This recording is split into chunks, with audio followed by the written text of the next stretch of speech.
قرآن پاک کی خوبصورتی یہ ہے کہ آپ اس کے پیغام کو بدل نہیں سکتے، ہاں مگر وہ آپ کو بدل سکتا ہے۔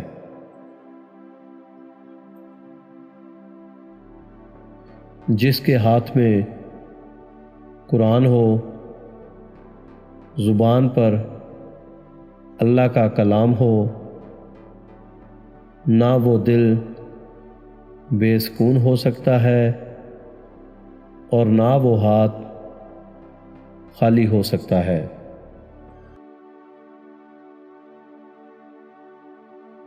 میری لاکھ برائیوں کو جانتے ہوئے بھی مجھ سے بے انتہا محبت کرنے والا صرف میرا اللہ ہے۔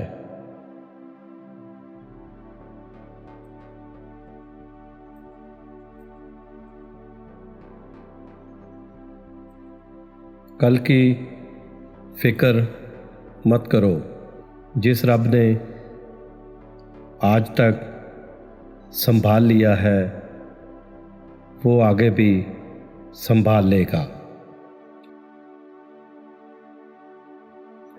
میں گناہ ایسے کرتا ہوں جیسے وہ دیکھ نہیں رہا، وہ معاف ایسے کرتا ہے جیسے اس نے دیکھا ہی نہیں۔ جب تم سکون کی کمی محسوس کرو تو اپنے رب کے سامنے توبہ کرو، کیونکہ یہ انسان کے گناہ ہی ہیں جو دل کو بے چین رکھتے ہیں۔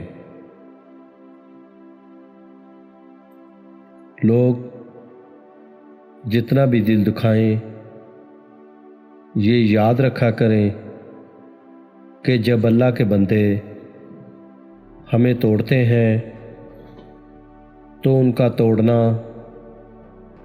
ہمیں اللہ سے جوڑتا ہے۔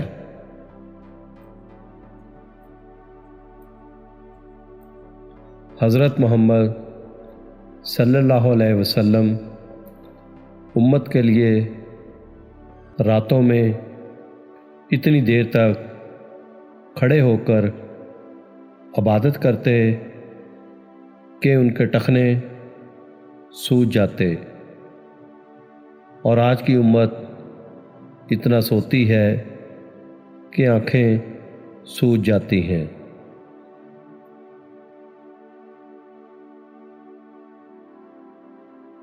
اللہ تعالیٰ فرماتا ہے، میرا ہو کر تو دیکھ، ہر کسی کو تیرا نہ بنا دوں تو کہنا۔ اللہ کے ساتھ کیے گئے کسی معاملے میں خسارہ نہیں، پھر وہ صدقہ ہو یا خیرات، تجارت ہو یا محبت، راز و نیاز ہو یا دعا، لیکن انسان کو یہ بات جلدی سے کہاں سمجھ میں آتی ہے۔